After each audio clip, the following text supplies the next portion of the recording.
today, there's a really important need of the ummah. We have to make sure that people love this deen. And they love, and they find this deen beautiful.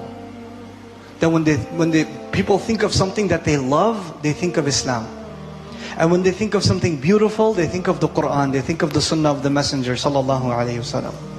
Right now, that is not the case. Even for Muslims, when you ask them about the deen, they don't think of something they love. They think of something they're scared of. They think of something that's very harsh. They don't think of the Quran as something they love. They think of the Quran as something that is just telling them that they're really bad and they're probably going to go to hell anyway. That's the attitude people have developed. We've done this to the Book of Allah. The Book of Allah is far more beautiful, and we've done an ugly job of presenting it. We messed up. We messed up, and an entire generation of young people is thinking, when I read the Quran, all I think of is, maybe I'm a munafiq and I'm going to Jahannam. That's it. Subhanallah. This book came to give all of humanity hope, and today Muslims don't even find hope in it. That's a tragedy. That's a serious tragedy. Now this ayah, the Rasul ﷺ was given this mission to cleanse and fix Makkah. Right?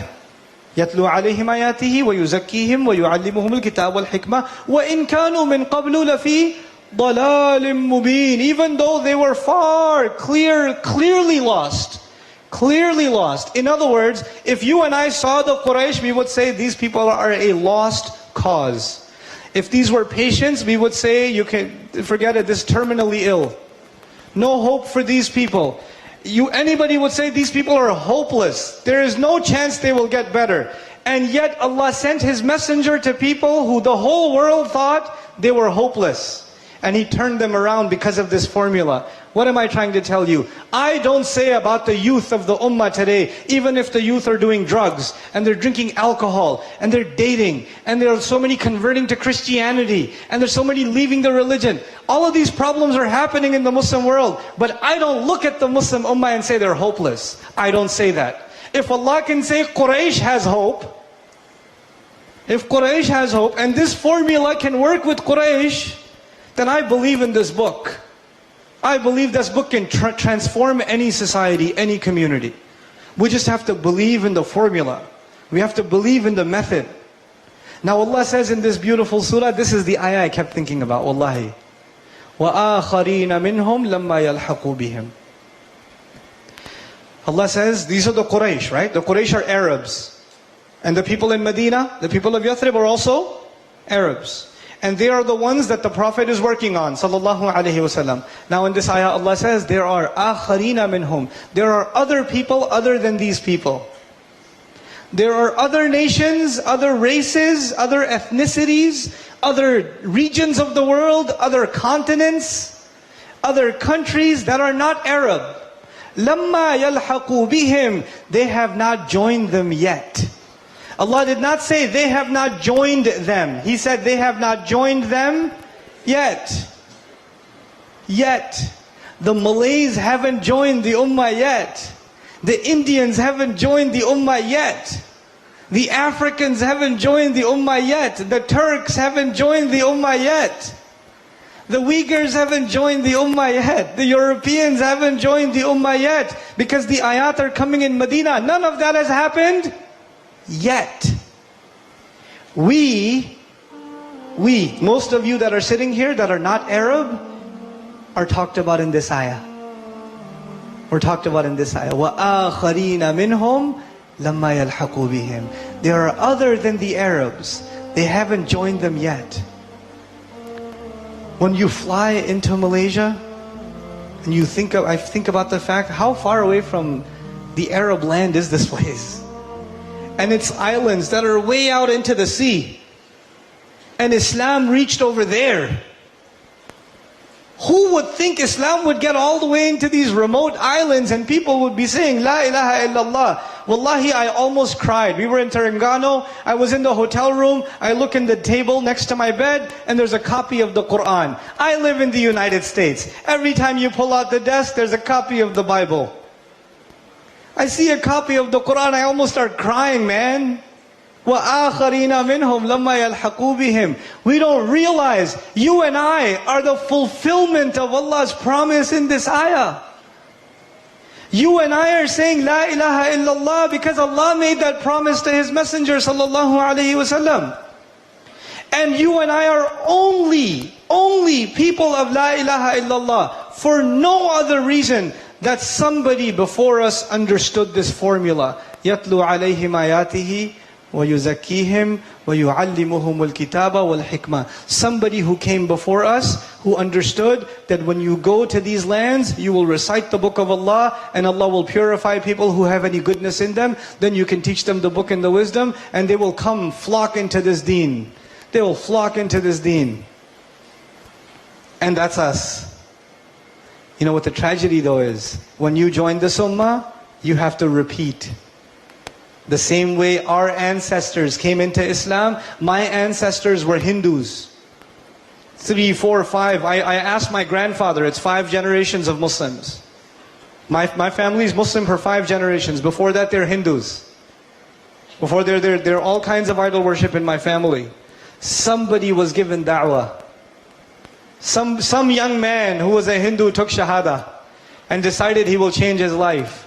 But he only took shahada because somebody gave him a chance. Somebody spoke to him about Allah's word. Somebody showed him the beauty of Islam. He looked at a Muslim and he saw an honest person.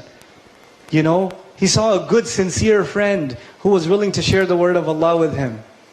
This is the month of the Quran. Ramadan is the month of the Quran. The same Quran that made our ancestors say La ilaha illallah. The same Quran, the gift of which you and I, we don't earn La ilaha illallah. We didn't pay for it. It was given to us by Allah Azza wa Jal as a result of this promise. وَآخَرِينَ مِنْهُمْ لَمَّا يَلْحَقُوا بِهِمْ. Are the Muslims the majority of the planet? Are we the majority? No, we're the minority. Muslims are a minority. We're a significant minority, but we're still a minority religion on the planet. We're maybe 1/5 of the world.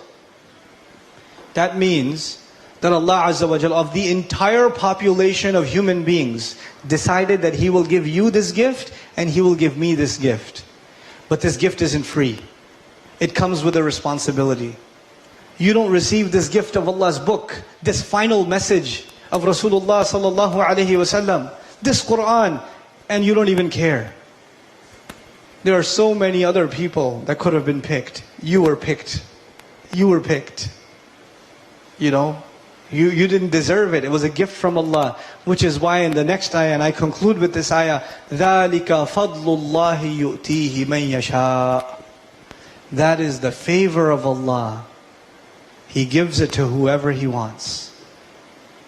The La ilaha illallah that I say, that you say, is a gift of Allah.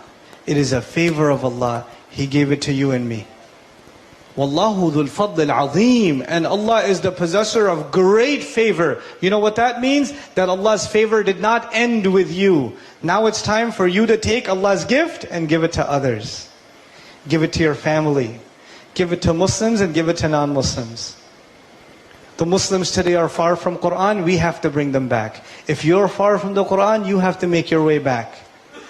We have to develop this, and this is the month to do it. If there's one month where you can hit restart, all the mistakes of your past, forget about what happened. Forget about what you did this last year. Forget about what you did your whole life. This is the time to start all over again. It's just me and the word of Allah, because I recognize Allah Azza wa Jal made me among those who the Sahaba made dua for. Who Sahaba made dua for. How do I know that? The Sahaba are listening to these ayat.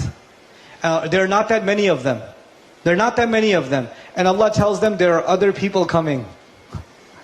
There are other people that haven't joined you yet. Ya Allah, bring them soon. Ya Allah, protect those people that haven't joined us yet. Subhanallah. The Sahaba are waiting for us. They're waiting for us. Subhanallah. That's this ummah. That is this ummah. So I'm sincerely making dua for myself and for all of you, that this month, this coming month, It's always been a month where I pray. It's always been a month where I recite Quran. But this time, I'm not only going to pray, and I'm not only going to recite the Quran. This month, I'm going to try to understand this Quran. I'm going to learn something more about this Quran. I'm going to share what I learned with my family. I'm going to talk to them about this Quran.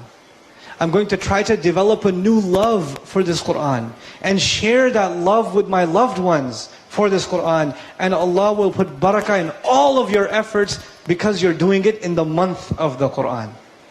In the month of the Quran.